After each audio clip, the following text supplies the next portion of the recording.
hot cross boundaries. This presentation I have prepared, and I give this talk a lot of times to women's groups, professional women's groups. And so some of the references might be specific, but it does not mean that boundaries are only for women, or that men or non-binary folks are not allowed to set boundaries. We all are. It's just that I work a lot with women, particularly because culturally, women are really socialized to not set boundaries.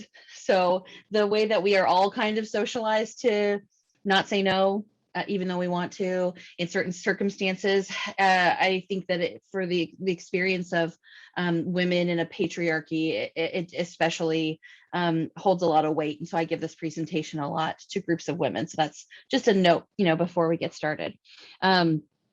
Boundaries are going to help improve all of our relationships, not just personal ones, but professional ones too, and family relationships. So keep that in mind as we go through. You can use this to refer to any relationships that you might have. Okay, so we're going to start at the beginning. What's a boundary? Well, the dictionary definition is something that fixes a limit or an extent. And that is truly what we're going to talk about, only in relation to ourselves and our relationships with others. What is the limit of things we will tolerate, engage in, etc.? What is the extent to which we're going to, allow people in our lives, for example? Okay. So let's talk about the types first. Okay. Types of boundaries. So the very obvious physical one is our physical self, right? And these boundaries in personal, interpersonal, or romantic relationships can look like limits on who can touch me, where they can touch me. But this can also be limits on things I'm willing to do. For example, no, I'm not willing to help you move into your new house because I have a, slipped disc and I don't want to hurt myself or what have you. Like, that's still a physical boundary that we might have. Emotional boundaries. This is one that I work with a lot as a therapist. And so I work with clients all the time on wanting to set emotional boundaries with people, right? This might look like requiring disagreements with someone to be respectful, right? To not have name calling or not be aggressive or have yelling involved. Declining to sit with a friend who wants to sort of, trauma dump all over you or whatever, you might call it. That could also be asking a friend before sharing with them, right? Like saying, hey, I have a lot going on. Do you have the space, emotionally for me to just kind of let it out and have you support me? You don't have to say anything. And if they're like, not really, today's not a good day, that boundary might be respecting that. Okay. Material boundaries, like lending somebody your car or a piece of clothing or, a book. I have a very close friend who loves books. It is obsessed with books and, is lending them out all the time and then often doesn't get them back. So we might have boundaries around lending things to people, letting people use items of ours, etc. Okay. Time. This is a really big one that I think we don't often think about, which is I'm allowed to curate my time and I'm allowed to set boundaries on what I'm going to spend time on and who gets to have access to my time, right? So this might look like declining social invites. This might look like setting limits on times or days that you're available to work or to socialize. Time might also look like I'm a photographer and I get invited to a wedding as a guest, and then I am asked to take some photos. And is my time here as a guest or as a professional? This is where they get kind of murky, but we can talk about how to set boundaries around that as well. Obviously, sexual boundaries are very specific to sexual acts, but we get to set boundaries around, of course, requiring consent, asking for consent, sharing things that we like or don't like with a sexual partner, declining sex when we are not in the mood to have it or we don't feel safe having it.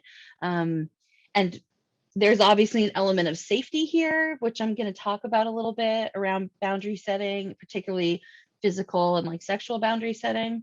But we will kind of get into that a little bit further. And then intellectual, okay? So accepting that other people have different viewpoints than us, right? Not trying to push or force them to, say that you're right or to win an argument. But we can also have intellectual boundaries when it comes to like, I'm not going to accept people speaking in a certain way or treating me a certain way. For example, like we will get into this, but if someone's engaging in, homophobia, transphobia around us, we get to set boundaries about whether we're okay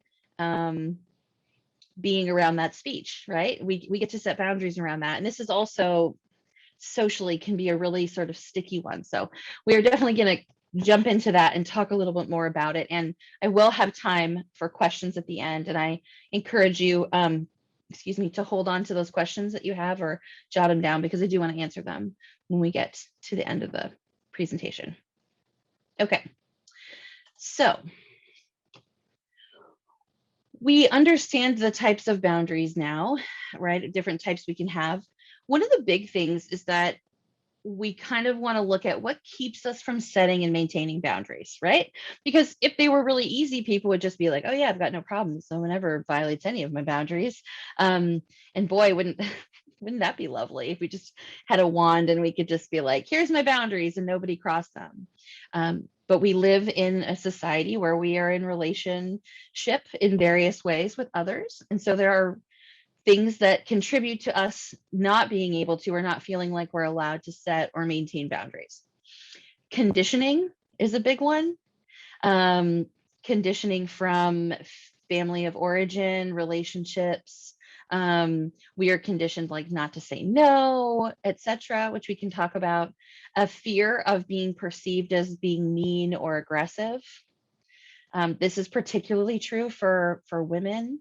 As a white woman, I experienced this to an extent, but I'll tell you, women of color have this even worse. This social idea of like an angry Black woman or something, just trying to be assertive, set boundaries, which we can talk about. This is a really big one, a fear of being perceived as mean or aggressive. A fear of the reaction that someone's going to give us. This is not a secret, but people often do not like to have boundaries set if they're benefiting from violating our boundaries, right? They may not be doing it maliciously, but when we start to set boundaries, things can get a little bit tense. And so we can kind of talk about what to do there as well. The fear of the reaction. A worry that we won't know how to respond. So like we might fear, okay, I don't know what their reaction is going to be.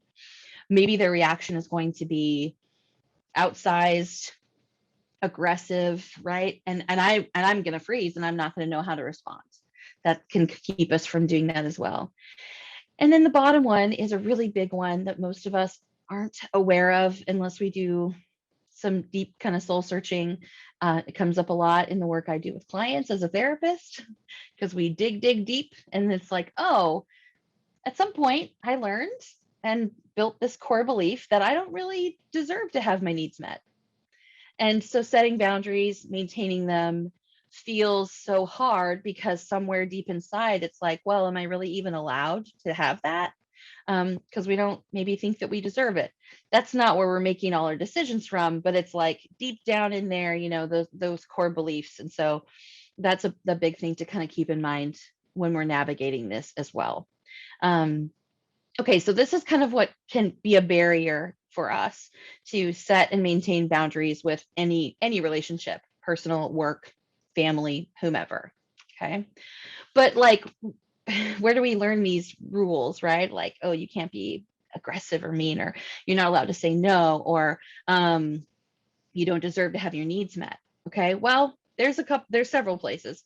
A big one is going to be our family of origin, right? Our parents, siblings, maybe grandparents or other adults in our life. If we watched them, they don't even have to say it to us.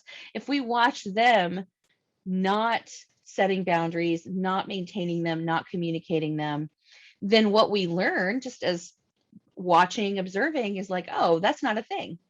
People don't set boundaries, right? We're not allowed to say no, or we have to feel guilty about taking time to ourselves because we watch it being modeled by people, usually adults in our life, right? That's a big one. Social conditioning. There's just like, we live in a, a patriarchy that is built on white supremacy. And so we have conditioned everybody who lives in that. I should say I'm in the United States. If you're joining from somewhere else, you may or may not live in a patriarchy that is built on white supremacy, but I live in one.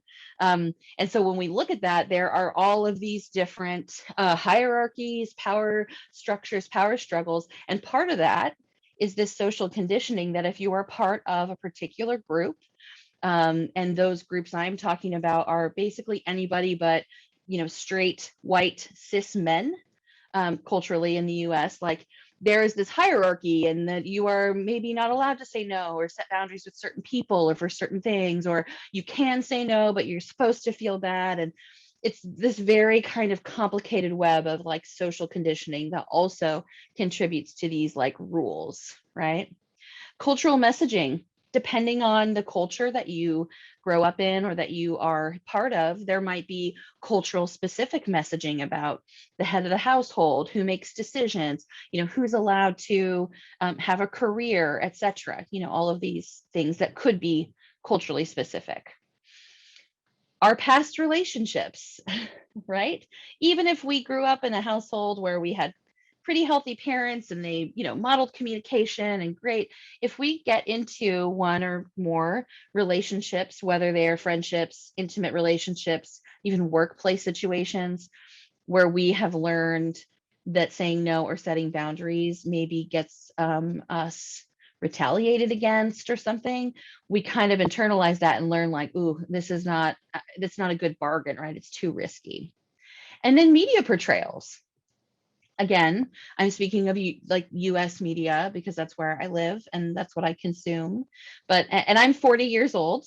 And so if you are anywhere near my age and you grew up in the US consuming media here, you will know that the majority of portrayals on sitcoms of relationships were, number one, heterosexual, right? They were a man and a woman. And the man was often sort of buffoonish and very masculine, like stereotypically hyper masculine, and his wife was considered a nag. And if you actually go back, and I would challenge you, if you were, I don't know, stuck at home or sick or having a day where you'd like to have some of your childhood shows ruined for you, to go back and take a look, and you will see that often those wives are really just asking for their needs to be met, or asking for help from their partner, or setting a boundary around, who can come into the house whenever, or how much time they're spending on housework or something, or childcare. And it really is portrayed in a lot of these media portrayals as nagging, inappropriate, whining, complaining, something that their husbands just like have to deal with.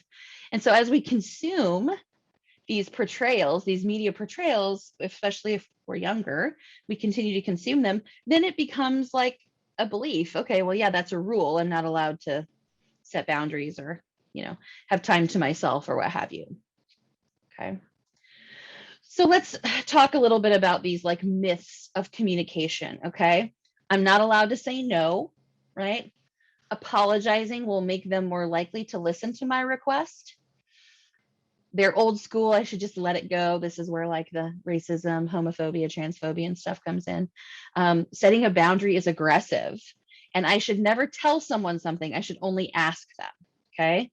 Obviously, you've guessed the spoiler because I literally used the word myths in this slide. But like these things are not on their face like necessarily true. Okay. So let's take a look at them. Okay. I'm not allowed to say no. If any of these resonate with you, okay, talking to somebody at a social event longer than you want to, taking on more of a work project because somebody asked you to, or volunteered. This is the one that I have been guilty of many times in the past, volunteering to bring something to like a party, even though like you weren't necessarily asked, just like nobody else volunteered. And so it felt like that was like something that you had to do or something. Okay. The truth is that we don't have to do those things, right? We can leave any conversation anytime we like. I'm going to put a little asterisk here, which I'm going to put throughout this presentation, and that is Every single thing that I'm talking about here is obviously dependent upon our safety. So because I work with women a lot, their situations will come up where they'll say, well, what if I'm in a conversation where, if I try to leave, like I'm going to be hurt or abused, I could maybe get killed. Like those are very real concerns for large, portions of the population and for various reasons and various marginalizations. But obviously we want to make safety our paramount. What I'm talking about is you're at some sort of party and somebody is talking to you and manipulating the conversation and you're like, I really want to go now, but that voice in your head is like, no, I have to stay, it's rude to go. It's like, nope, you can literally leave any conversation anytime you like, right? Now, if we choose to do it in a way that's really blunt, it might be awkward, okay, but it doesn't mean that we're not allowed to leave. We're allowed to leave any conversation whenever we want. We're also allowed to have conversations about our available time and resources when someone comes to us to negotiate or to ask us to do something. So depending, and this is, I use a workplace example here, but this could be in your personal life as well. We can say, thank you so much for asking me. Or if it's at like the workplace, it's like, I can do that project. However, I can't do it under that timeline because I have 3 other projects I'm working on. So if you'd like me to stop working on those 3 projects, I can do this in the timeline you asked for, or I can do it, but it's going to take 3 weeks longer, right? We can negotiate our time and resources and what we are able to do. And somebody who's organizing an event needs to ask for the things that they need. And you can still say no if you don't have the ability to do it. But so often what ends up happening is when someone's like, hey, I'm having a potluck and I need people to bring things, which is technically a statement and not a question or a request. But we often feel like, oh, this is my cue. I have to volunteer now. And the reality is you don't have to volunteer unless you want to. And even if someone asks you, you're allowed to say no, but that might feel a little better for you if they specifically ask you to say yes. Either of those is okay. The idea here is that it's your choice. You get to decide whether you want to or not, right? Okay, this one is a big one that I still find myself doing sometimes, and I think about this, apologizing to them, right? Apologizing it makes you take on blame for all kinds of things, right? I hear these a lot. I'm sorry, could I just add something here? I'm sorry, this is dumb, but I want to ask anyway. This one, the third one here is really something wild to me that I've literally heard a person say this exact thing. I'm sorry, I didn't know you didn't like vanilla in your coffee. So it was like there was like an extra coffee or something, or they went to get them a coffee. They didn't ask them ahead of time. They just were trying to be nice. They said, oh, hey, here's this extra coffee, this vanilla latte that, I don't know, the coffee shop made extra and they gave to me. And they went to hand it to that person and the person said, oh, I don't really like vanilla. And then the person handing them the coffee said, oh, I'm so sorry, I didn't know you didn't like vanilla. Well, why would you know that? That's not something to apologize for. You haven't done anything wrong, right? In fact, you were trying to do something nice by giving them an extra coffee that your coffee shop made. In these ways, right, we take on this like responsibility for things that where we haven't actually done something wrong. The last one there is one I get questions about a lot, which is, why shouldn't I apologize if I'm late? And I would say that if you are egregiously late, then it is appropriate to apologize if you have kept people waiting. If you are only 1 or 2 minutes late, I think it's great to thank them for waiting, right? Because we haven't necessarily harmed anyone. We might just be a few minutes late. And rather than taking on and beginning a meeting or something with this sense of like, oh, I'm so sorry, I've done something wrong, we can begin it with a sense of gratitude, recognizing the few minutes we were late and thanking them for waiting. I've started doing this more, and I have noticed that it has made a difference in how I feel, at the beginnings of meetings, if I'm running just a few minutes late, or even meeting friends, for coffee, or in the before times before COVID, because now I don't go out and meet people for things, right? But, if I'm late to a Zoom get together or something, I'll say, oh, thanks for waiting. Okay. I found this quote that I thought was pretty good, right? You may think you're displaying yourself as a nice and caring person, but you're actually sending the message that you lack confidence and are ineffectual, right? If we are apologizing for like asking a question or adding something. It can even give a certain kind of person permission to treat you poorly or even abuse you. And this is what I find happens all the time, right? Is if we're starting everything with an apology, we're basically having a baseline, like I feel bad for everything. And someone who wants to can manipulate or abuse that position to, get what they want rather than, what it is that might be the best for both of you. So here's something I encourage people to ask themselves if they're like they're trying to kind of reprogram this apologizing thing. Did I actually wrong someone? Right? Like, did I actually wrong them? Or am I using I'm sorry as this sort of verbal filler because I'm feeling rushed or I'm feeling like I somehow violated some emotional boundary? Did I actually wrong them? And then if it's like, well, yeah, I did I harm them? Right? So like they were waiting for 15 minutes for me. So like, I guess I wronged them because I made an appointment time, but did I actually harm them? Not likely. And so I don't need to, go into an extensive apology, but then I can think, well, what am I apologizing for? Right? So I might say to myself, I'm sorry that I made you wait. Thank you. Let's get started. Or what am I apologizing for? Right? So if I say, I'm sorry, can I just ask a question? What am I apologizing for? Asking a question? I'm allowed to ask questions, right? So I can take that I'm sorry out and say, I have a question, and then ask it. And then, thank you for answering. It really is interesting when we start to ask ourselves and check in with ourselves on how often we're apologizing for situations where we have done nothing wrong, right? Okay. Oh, this one's my favorite. They're old school. I should just let it go. Nope. And let me tell you, this is of many hills that I would probably die on. This is like a big one. Okay. The whole it's just a joke thing, back in my day, people weren't so sensitive. It just really doesn't fly anymore. Okay. Again, safety is paramount. Okay. If you are being, you know, yelled at by some racist in a bar somewhere and like you're like, I should just let it go. I mean, probably, and then get out of there, right? Because your safety is not worth, I jokingly say it's a hill I'll die on, like socially speaking, right? But your safety is not worth, the violence of that it could bring. But when we're talking like friends of ours, interpersonal, romantic or intimate relationships, right? You are allowed to set a boundary on any topic that you dislike. I've listed some, some really big, impactful, intense, damaging ones here. I mean, any ism or phobia is damaging, right? But you're allowed to make any boundary on any topic for you, right? We can ask ourselves, is this an appropriate boundary or not? Okay, but we're allowed to set boundaries on what we are going to accept. And I'll talk a little bit about how do we set that boundary and what does that look like.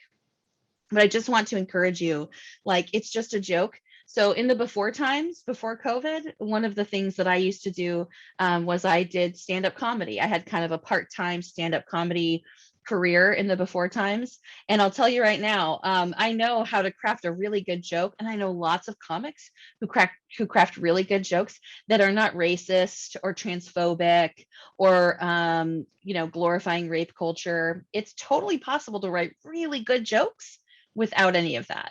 And so I don't buy when they're like, oh, it's just a joke. I set boundaries around that. And I, don't allow that kind of conversation in my, personal relationships. So the second bullet point here is the really important one, which we're going to get into more. We get to set a boundary around anything that we're not okay with, that we're not comfortable with. And they, whoever the mysterious they is that we're setting the boundary with, they get to choose if they want to maintain it. Okay. And I really want to point out that they get to choose it. Okay. Because often people who are going to violate our boundaries are going to want to try to blame us for the consequences that are going to happen when they violate a boundary. So you'll see there I say, which may lead to consequences that they are also choosing. I'll give you an example.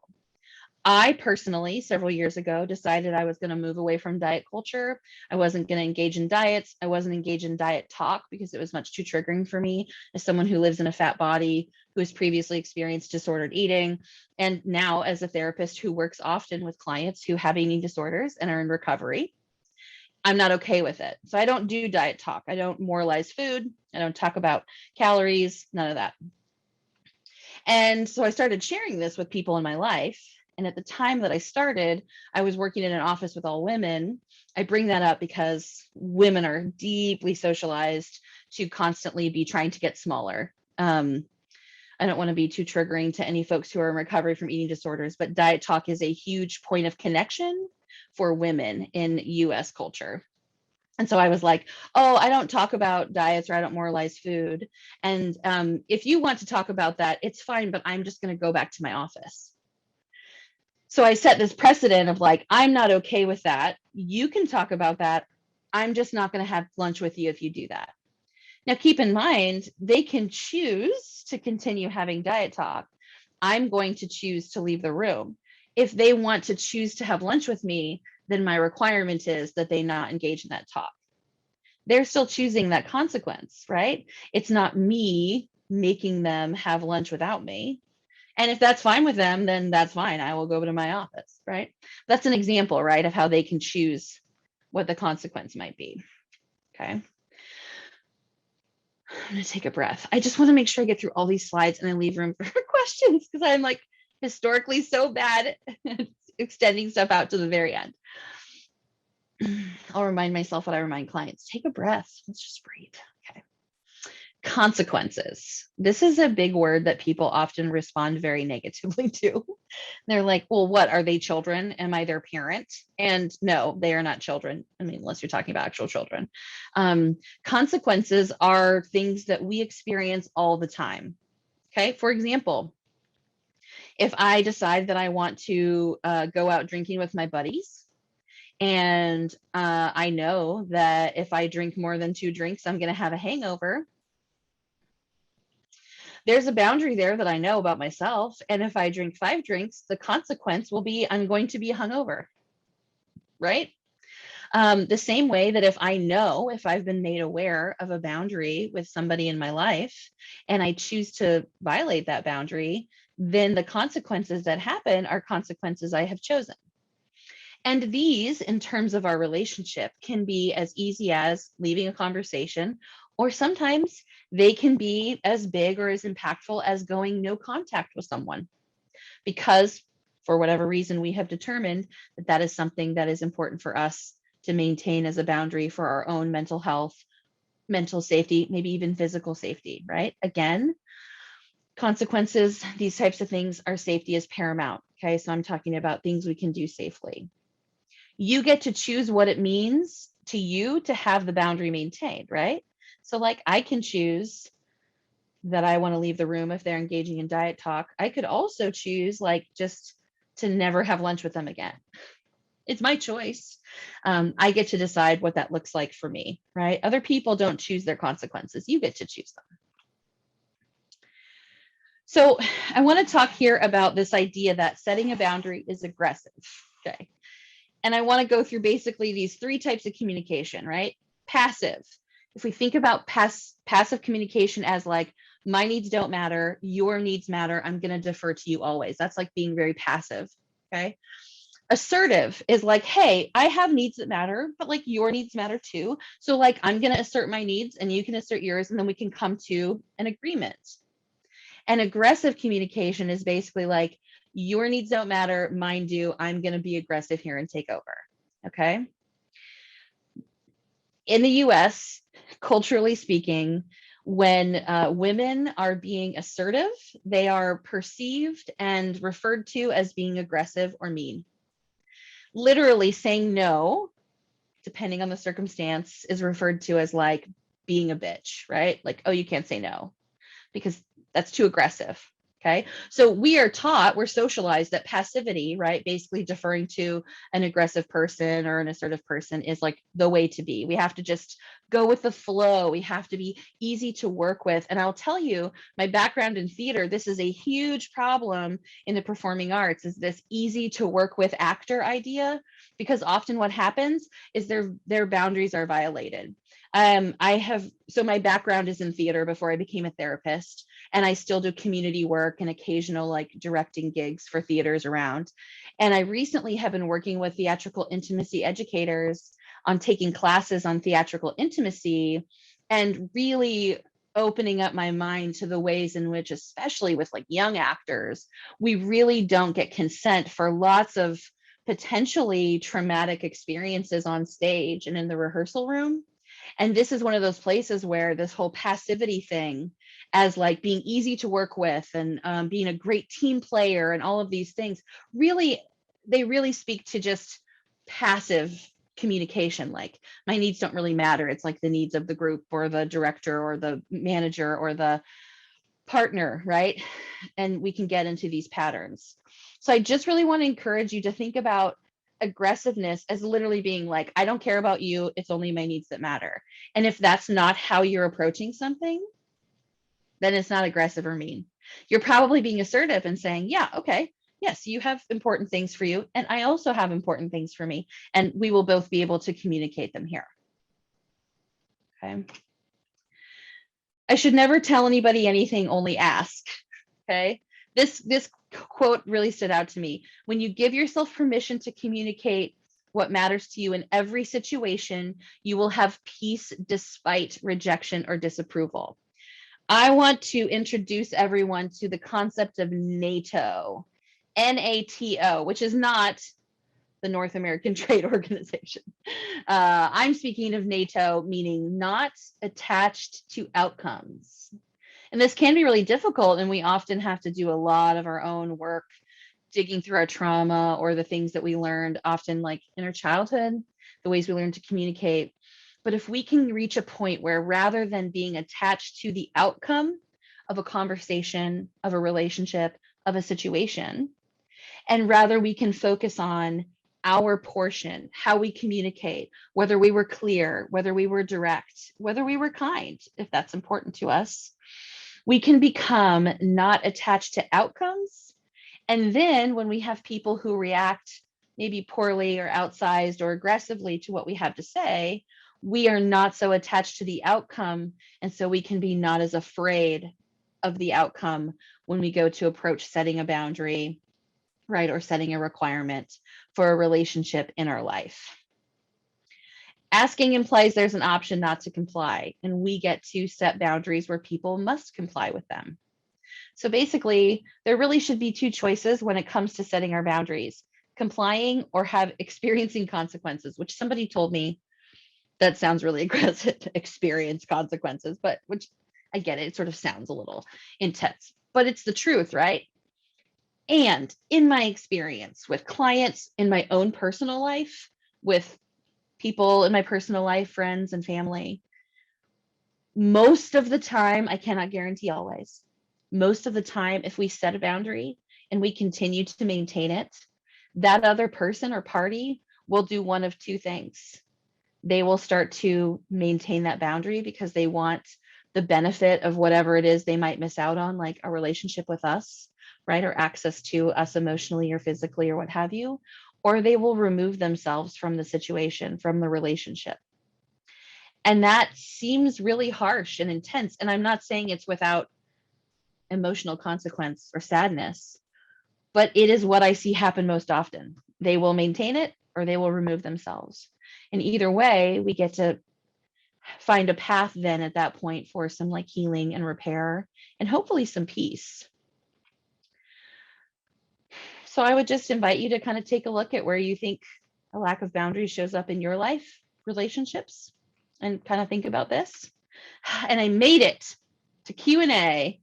So does anybody have any questions? Hopefully we have some time. Oh yeah, man, record time. Awesome. Thank you so much. I am open to questions that anybody might have for me. No questions? comments? Apparently, our viewers and listeners are a bit shy today. I don't know what's That's okay. happening. Okay. Um, thank you so much, Emily. This was so insightful. This was Good. so great to hear. So great to hear. Good. If there was one, I love asking this question because I mean, you now, coming from your experience in life and everything, you've reached this level that you know these things. Mhm. But there are maybe people in our lives that are younger. I mean, obviously, what advice would you give to a teenager about imposing boundaries Oh, in life? that's such a good question. And I work with teen clients a lot. And I also direct plays at our children's theater all the time. So I work with a lot of teenagers. And here's what I would tell you. Here's what I would tell teenagers. It is impossible to make someone else feel a feeling. So when people in your life say, well, you just made me so mad, or you made me do this, that is an impossibility. We cannot make others feel a certain way. Because even Mhm. if you, meaning you, Andrea, if you decided to try to tell me all kinds of negative stuff, say all kinds of horrible things about my large body, and call me all kinds of slurs and stuff, if I chose to say, I know that you're saying that stuff because you're feeling insecure and you want to hurt me, but like, I'm not going to be hurt by it. It's fine. Mhm. It's not cool that you said it, but I'm not going to choose to be hurt. Uh, you can't make me, right? You could try your Mhm. best, but if I choose not to, you don't get to do that. And so it's so important, I think, for anybody, but especially young people, to realize that like people react to us from their own experience. And so if we are careful with, well, that's why I said, like, was I clear? Was I direct? Was I kind? Right? If we're like asking ourselves, okay, when I say this thing to somebody, am I being direct? Am I being assertive but not aggressive? Am I trying to be kind about it? If their reaction is a really big negative reaction, or they start screaming, or they start calling you names, and you were like, I was trying my best to be so kind, that's probably not about you at all, right? Because you can't make Mhm. someone react that way. That's a choice that they're making. Mhm. Oh man, I would say that's a really important one, because so often when we're young, we just hear like, oh, well, you made me do this, or like, if you said that, well, that's why they reacted that way. And it's like, no, Yeah. we all react because we have our own stuff, right? True. Yeah, I don't know True. if that True. True. answers your question. No, thank you, thank you. I mean, I love people around me, and I have kids. I have people with children, and they're going through this. We've all gone through this, and it's so hurtful because you're battling your hormones. You don't know what's Oh going on. You yes. don't know what's happening, and then you have all of this. And, we have It a is so hard. question. We have a Okay. question. Is there a process or an exercise that we can do if we feel overwhelmed when setting boundaries because of our conditioning? Oh, yes. Great question. I'm glad you asked that. So, number one thing, and I'm obviously biased because I'm a therapist who's had good therapy, but if you have the opportunity and the availability to work with somebody, working on boundaries with your therapist, because what they can help provide for you is this insight from outside of that conditioning, right? And remind you, like, hey, no, you're allowed to, that's an okay boundary. You're allowed to set that. Also, if you don't have access to like a therapist or a counselor, or even if you do, if there are people in your life, if there's someone in your life who you would feel you could trust, to reach out to them and just be like, hey, can you just listen to this thing that I said and like remind me that it's okay to have this boundary? Like for me, it's my sister, right? If something happened and someone reacted away and I was like, okay, I felt like I was doing okay. Was that me? Did I do bad? I'll reach out to my sister, because in my case, my sister will 100% tell me if, if I did the wrong thing. Like she is somebody I trust to be like, well, you could have handled it a little bit better, and I'll be like, oh, Mm-hmm. okay, I need to look back at how I approached it. But Mm-hmm. having this sounding board, somebody, even if you just text them, right? They don't have to solve a problem or anything. If you just can build a relationship with them and be like, hey, this was okay for me to ask, right? Or this was okay for me to say, right? And for them to be like, absolutely, you deserve to have respect in conversations. Like, okay, thank you. Having this reinforcement so that the conditioning itself is not the loudest voice in the room, right? In the room being your head. So we can get these other voices in there to help reinforce that we're allowed to set those boundaries. Yeah, Okay. I hope that helps. That's good. I'm hoping that helps. I'm hoping that helps. Okay, what would your advice be to everyone that's going right now to through the problem of imposing boundaries in their relationship? Like in a If you were to romantic choose in relationship. a romantic, Yeah, I'm curious about romantic relationships. I'm talking about work relationships as well, because this is something that's affecting a lot in the industry right now. totally. Yes, absolutely. And like I said, I talked about safety a lot, but that also goes for like our financial safety, right? If we have to make money, we are probably going to have moments at some Hmm. point where we're like, okay, if there's a real threat to my employment here, like, oh, I might have to just process this, at another time if it's not a matter of like violating your safety. Um, but like in interpersonal relationships, um, I'm so sorry. I just forgot exactly what you just asked me because I was clarifying so much. Okay. What are one advice that you would give for someone that's trying to impose boundaries in their romantic relationships Oh, and in their work yes. relationship? Yeah. So in interpersonal, like romantic relationships, I think what is something that's really important to remember is this. Mm-hmm. If we're engaged in a relationship with someone who says they love us, and that could be a friend too, but in like an intimate relationship, Yeah. they should genuinely want to maintain boundaries that help us feel good and safe. Mm-hmm. Okay. So if I say to my partner, when we argue, it hurts me a lot when you call me names. And I would like to be able to have disagreements and arguments moving forward where you don't call me names, because I know that we need to work things out, but the name calling just hurts me so bad. It's really hard for me to focus on finding common ground. If our partner's response is, that's stupid, you're being so dumb, like, I don't know why you would even care about that. That's a real red flag for us to say, wow, okay. Um, I would really like my partner to care enough to at least listen and say, okay, what are the names that I'm calling you? Or I guess I don't remember. Can you help me understand better? Right? Something clarifying. But if we're in a relationship with someone who says that they love us, part of that is listening. Now, it's okay if they want to clarify, or if they're like, I didn't realize I did that. Holy crap. Like, we can help them to understand. They're not, we can't expect everybody immediately to be like, okay, great, solved. I'm never doing that again. Right. But like, Mm-hmm. just to know that we deserve, all of us in our relationship, somebody who's going to at least listen and at least try, right, to help us with the boundary that we want to set.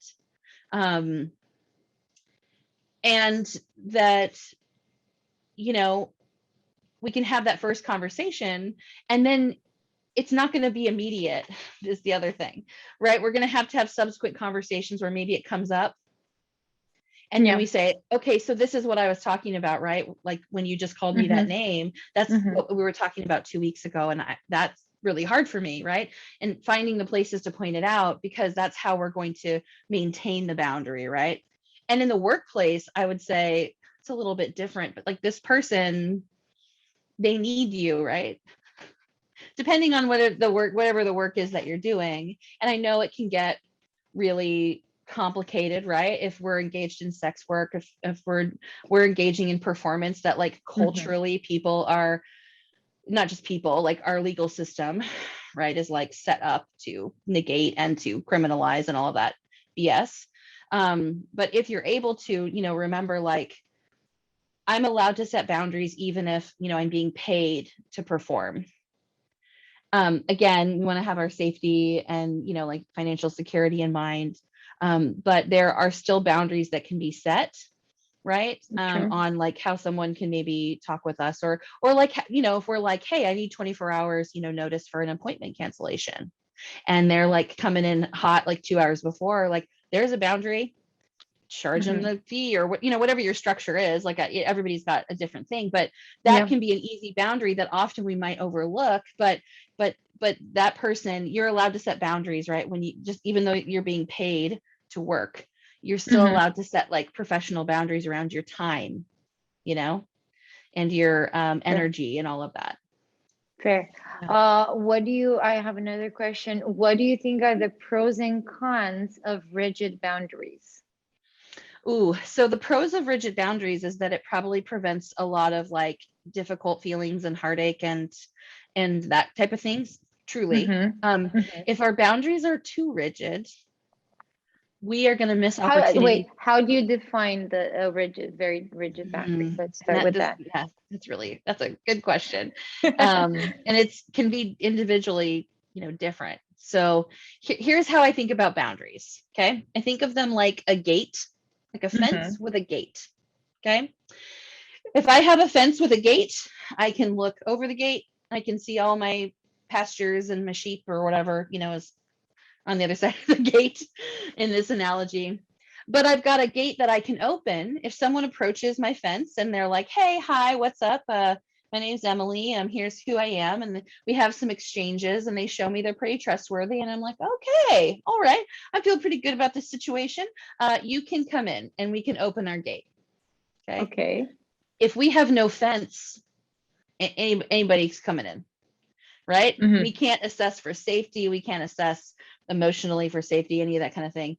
So we don't want no fence, right? But if we Okay. have a really tall like castle wall with no door, we can't even see if there's anybody available for us to connect with, whether it's personally or like, professionally or whatever. And so we really want to aim for like, Wait, maybe a that the 4 foot, picket fence? Maybe yeah, the picket fence? like a picket fence with a secure gate where we can assess, right? And we can Mm-hmm. and like then we also have the choice though to be like, wow, you're this is not a safe thing for me, so this gate's staying closed. Like, no thanks, right? Mm-hmm. Because Mm-hmm. we don't want to let people in that are going to be harmful to us or True. draining or what have you. True. What do you do? What do you do that after, and that's such a good analogy with the fence, right? And Yeah. talking and following this, they're in your yard, right? But you realize that the first impression that you've made of them is not exactly Mm, the right one, because we do that. We yeah. tend to do that to have. How do you kick them out of the gate? How do you kick them out of the yard? What do you That's do? a yeah, great question. So number one thing I would say is being proactive, which I know is not going to fit everybody right now. That's okay. Proactively, it's okay to keep them on the other side of the fence for a while. You can still Mm-hmm. talk to them over the fence. You can share coffee, whatever, right? It's okay to keep them over there for a while. If they're Mm-hmm. already inside and you're like, wow, you're not safe, you need to be on the other side of the fence.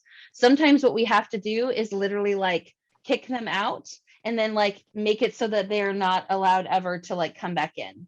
That gate is Mm-hmm. closed to them forever. That gate is maybe closed to them until they can bring us some documentation, like in this example, like the way they talk to us and behave towards us and stuff, Mm-hmm. that they are now trustworthy, right?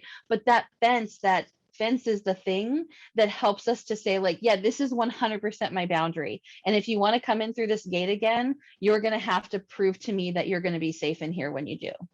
And Mm-hmm. sometimes we literally have to like kick them out and then like create a magnetic barrier so they're just never allowed to come up to the gate again. And that would be like no contact. And sometimes we have to go completely no contact with people. And that's Mm-hmm. okay. And that's okay. What's your opinion about closure?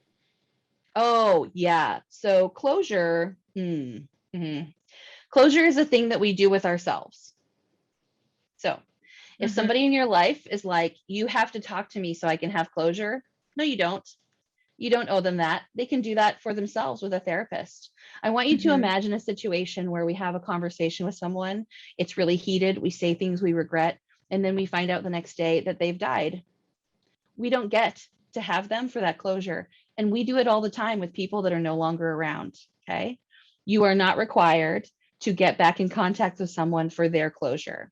You also don't need them for yours. This is an unpopular opinion, but this is one of those hills that I will like socially die on. It's always within us, right? Every Mm-hmm. single interaction we've ever had with any person, and we created a feeling, it was inside us. I hate to Mm-hmm. take away the romance here, but like literally love is just chemicals. You are talking to a Disney princess here. You're kicking her. I know, I'm so sorry, but here's Okay. the good news. Here's the good news, Disney Tell me. princess. Your chemicals, you can create those amazing feelings with anybody. Like, there's no scientific evidence as to why certain people like stimulate those certain chemicals, which I think is the magic of it for me. But we Mm-hmm. know that it's a chemical reaction, which means that it happened in you the whole time. That other person was a helpful catalyst, but it wasn't Mm-hmm. about them specifically. We created those moments. And so that means we can have closure with those moments too and move ourselves forward by ourselves. We don't have to have contact with someone who is harmful to us. So it's us manifesting and spelling out into reality what Yeah. we Yeah. believe or what we want to have. That's beautiful. See, Yes. this is something that I can live with for my Okay, good. Disney. See how I switched it to my Disney reality? No, I agree, because honestly, I do. I'm very much into like data. I am the daughter of an engineer. Um, and so I'm very linear in that way. But I'm also like an actor and a comedian and a creative. And I think, to me, the magic and the mystery of that is that we don't know why certain people spark those chemicals. We just know that those feelings are made from chemicals. So there's still magic in that for me. But then that also means that, like, it's probably not just one person that's out there that's my soulmate. There's probably at least a handful of people that I can create that excitement with. And so I deserve to There have it must be with be. someone who's respectful and cares about me and maintains my boundaries. That is such a beautiful way to end this. Thank you so much. That is Yes, incredible. my Thank pleasure. you. My pleasure.